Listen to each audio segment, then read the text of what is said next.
ఒక్కసారి కొమ్మూరి గోల్డ్ కి కాల్ చేయండి. తాకట్లో ఉన్న మీ బంగారాన్ని విడిపించి మార్కెట్ ప్రైస్ కి వాళ్ళు కొనుక్కుని మిగతా డబ్బులు మీకు ఇచ్చేస్తారు. ఇకపై ఇన్సూరెన్స్ లేకపోతే నో ఫ్యూయల్. ఎస్, మీరు విన్నది నిజమే. No insurance, no fuel.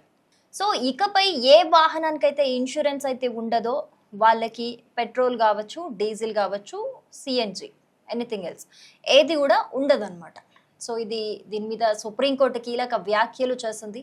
So ఈ పైలట్ ప్రాజెక్టుని అమలు చేయాలని కూడా కేంద్రంకి చెప్పినట్లుగా తెలుస్తోంది. మరి కేంద్రం దీనికి గ్రీన్ సిగ్నల్ ఇస్తుందా ఏంటి అనేది చర్చల తర్వాత అయితే తెలిసే అవకాశం ఉంది.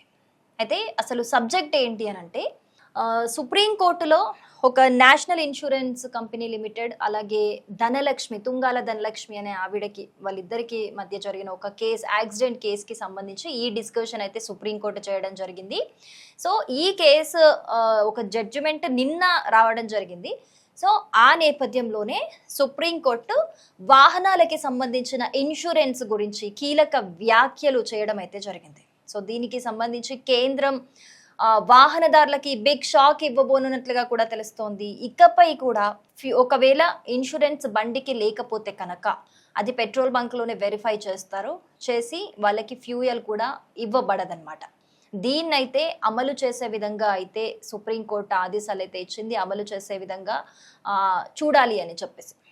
సో దీనికి సంబంధించి అంటే దేశంలో 16.54 కోట్ల వాహనాలు ఇన్సూరెన్స్ లేకుండా ఉన్నాయని కూడా సుప్రీంకోర్టు చెప్పింది. అంటే మొత్తం దేశంలో ఉన్న వాహనాల్లో 56% వాహనాలకు ఇన్సూరెన్స్ లేకుండానే రోడ్డు మీద తిరుగుతున్నాయట. అందుకని చెప్పేసి ఇన్సూరెన్స్ అనేది మ్యాండేటరీగా తీసుకురావాలి అని చూస్తున్నట్లుగా ఇప్పుడు కేంద్రం ఆ దిశగా అడుగులు వేస్తోందా అన్నట్లుగా అయితే తెలుస్తోంది. మరి ఈ పైలట్ ప్రాజెక్ట్కి అయితే కేంద్రం గ్రీన్ సిగ్నల్ ఇస్తుందా లేదా, అసలు చర్చల తర్వాత ఏం డిసైడ్ అవుతుంది అనేది అయితే తెలియాల్సి ఉంది. బట్ ఇదైతే కన్ఫర్మ్గా రావచ్చు ఈ రూల్ అని అయితే తెలుస్తుంది సుప్రీంకోర్టు చేసిన వ్యాఖ్యలని బట్టి. అయితే దీనికి ఏ విధంగా అమలు చేయాలని చూస్తుంది అంటే, ఇప్పటి వరకు మనకి హైవేల మీద వెళ్తున్నప్పుడు కొన్ని స్పాట్స్లో కెమెరాస్ ఉంటాయి. స్పీడ్ లిమిట్ ఉంటుంది, అక్కడ 60 స్పీడ్ అని, కొన్ని దగ్గర 80 దాటితే అని, ఇలాంటి అప్పుడు ఖచ్చితంగా ఈ చలాన్ పడుతుంది కదా. సో సేమ్ అదే విధంగా ఇప్పటి నుంచి ఒక కెమెరా ఒక వెహికల్ని క్యాప్చర్ చేసిందంటే, ఇన్సూరెన్స్ లేని వెహికల్ అయితే ఖచ్చితంగా దానికి ఈ చలాన్ పడేటట్టు, ఇన్సూరెన్స్ లేని వెహికల్కి కెమెరాల త్రూ క్యాప్చర్ చేసి చలాన్లు కూడా వేసే విధంగా ఒక టెక్నాలజీ తీసుకురాబోతున్నారు. అలాగే పెట్రోల్ బంకులలో ఇప్పుడు నార్మల్గా వెళ్తే మనం పెట్రోల్ కొట్టించేసుకొని ఏమీ వెరిఫై చేయకుండా పెట్రోల్ కొట్టించుకొని క్యూఆర్ కోడ్ స్కాన్ చేసుకొని మనము పేమెంట్ చేసి వస్తాం కదా.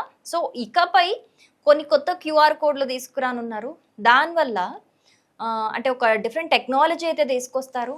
దానివల్ల ఆ వెహికల్కి ఇన్సూరెన్స్ ఉందా లేదా చెక్ చేసిన తర్వాతే ఫ్యూయల్ అయితే కొట్టడం జరుగుతుంది.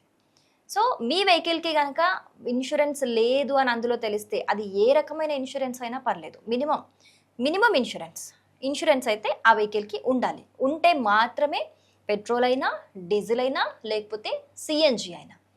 సో మనకి ఈ క్యాబ్ వెహికల్స్ ఏవైతే ఉంటాయో, మనకి ఈ డైలీ డ్రైవర్స్ ఉంటారు కదా, వాళ్ళు చాలామంది కూడా కొంతమంది ఇన్సూరెన్స్ చేయిస్తారు, కొంతమంది చేయించరు. అండ్ ఎస్పెషల్లీ వాళ్ళు సిఎన్జి మీద డిపెండ్ అయి ఉంటారు. సో వాళ్ళకి కూడా, ప్రతి ఒక్కరికి కూడా ఇకపై ఎవరైనా సరే, ఏ వెహికల్ అయినా సరే ఇన్సూరెన్స్ లేకపోతే రోడ్లెక్కే ప్రసక్తే లేదు అనే విధంగా కొన్ని స్ట్రిక్ట్ రూల్స్ అయితే తీసుకురానున్నట్లుగా అయితే తెలుస్తోంది. అంటే ఇకపై నుంచి వెహికల్కి ఇన్సూరెన్స్ లేకపోతే రోడ్లు ఎక్కితే ప్రమాదం అనే అనుకోవచ్చా, అంటే ఇబ్బందులు తప్పవని అనుకోవచ్చా? ఎందుకు అనంటే, ఇటు ఇన్సూరెన్స్ లేకపోతే కెమెరాల త్రూ ఈ చలాన్ పడుతుంది, అలాగే బంకులకు వెళ్తే ఫ్యూయల్ ఉండదు, అప్పుడు వెహికల్ ఎలా రన్ అయ్యేది? సో ఇంకా ఇబ్బందులు తప్పవా అనేదైతే అర్థమవుతుంది. సో ఎందుకు ఈ డిస్కషన్ అంటే, ఇన్సూరెన్స్ అనేది ఖచ్చితంగా మ్యాండేటరీ వెహికల్కి ఏమైనా సరే. ఇప్పుడు ఫర్ సపోజ్ ఒక యాక్సిడెంట్ అయ్యిందని అనుకుందాం. యాక్సిడెంట్ అయ్యి ఇప్పుడు 2 వెహికల్స్కి డ్యామేజ్ జరిగింది. ఒక వెహికల్కి ఇన్సూరెన్స్ ఉంది, ఇంకొక వెహికల్కి ఇన్సూరెన్స్ లేదు. సో అప్పుడు ఆర్గ్యుమెంట్ జరుగుతుంది ఇద్దరికి మధ్య.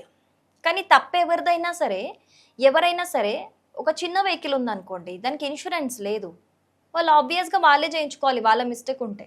అదే ఇన్సూరెన్స్ ఉందనుకోండి, వాళ్ళకి చాలా చాలా బెనిఫిట్ అవుతుంది కదా.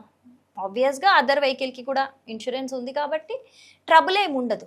కానీ చాలామంది ఇన్సూరెన్స్ ఎందుకు నెగ్లెక్ట్ చేస్తారు, ఎందుకు తీసుకోరు అంటే కనుక కొన్ని ఇన్సూరెన్స్ కంపెనీస్ ఇన్సూరెన్స్ క్లెయిమ్ చేసుకునేటప్పుడు ఇబ్బందులకు గురి చేస్తూ ఉంటాయి.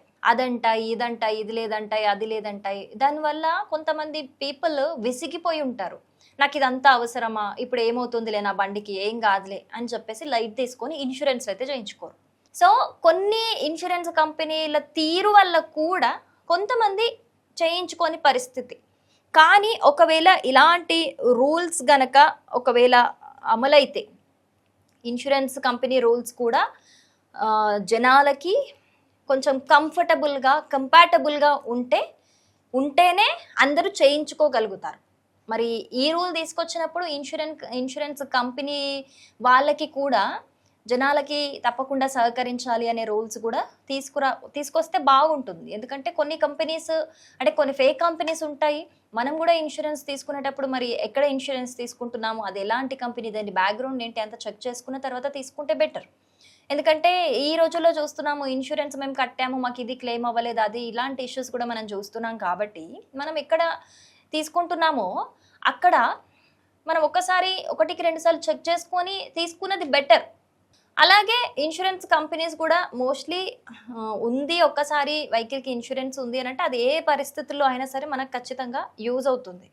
మోస్ట్లీ చాలామంది కూడా ఇది ప్రిఫర్ చేస్తూ ఉంటారు. ఎందుకు అనంటే ఒకసారి అనుకోకుండా ఏదైనా గుద్ది ఏమైనా డ్యామేజ్ అయితే కనుక ఇన్సూరెన్స్ ఉంటే చాలా బెటర్ అవుతుంది, లేకపోతే నేను చాలా మనీ లూజ్ అవ్వాల్సి వస్తుంది అని చెప్పేసి చాలామంది కూడా ముందు జాగ్రత్తగా చేయించుకుంటారు. కానీ కొంతమంది ఇలా ఎందుకు నాకు ఇప్పుడు ఏం అవసరం ఉందిలే అని లైట్ తీసుకోవడము, కొన్ని కంపెనీస్ సతాయిస్తాయి ఇదంతా క్లెయిమ్ చేసుకోవడానికి అని చెప్పేసి లైట్ తీసుకోవడం జరుగుతూ ఉంటుంది. కానీ ఇక నుంచి అలా లైట్ తీసుకునే అవకాశమే లేదు. వెహికల్కి ఇన్సూరెన్స్ లేకుండా రోడ్ ఎక్కితే మాత్రం ఇబ్బందులు తప్పవా అనే క్వశ్చన్ మార్క్ అయితే వినిపిస్తోంది. దీనికి సంబంధించి ఈ పైలట్ ప్రాజెక్ట్కి సంబంధించి కేంద్రం గ్రీన్ సిగ్నల్ ఇచ్చే అవకాశాలే ఎక్కువగా కనిపిస్తోంది. ఎందుకంటే సుప్రీంకోర్టు దీని గురించి అంత ఘాటుగా వ్యాఖ్యలు చేసింది కాబట్టి. మరి ఇకపై no insurance no fuel project మీద అసలు మీ అభిప్రాయం ఏంటి అనేది, దీనివల్ల బెనిఫిట్ అవుతుందా ఏంటి అనేది తప్పకుండా కమెంట్ చేయండి. అలాగే మీ వెహికల్కి ఇప్పటికే ఇన్సూరెన్స్ ఉందా లేదా అనేది కూడా తప్పకుండా కమెంట్ చేయండి.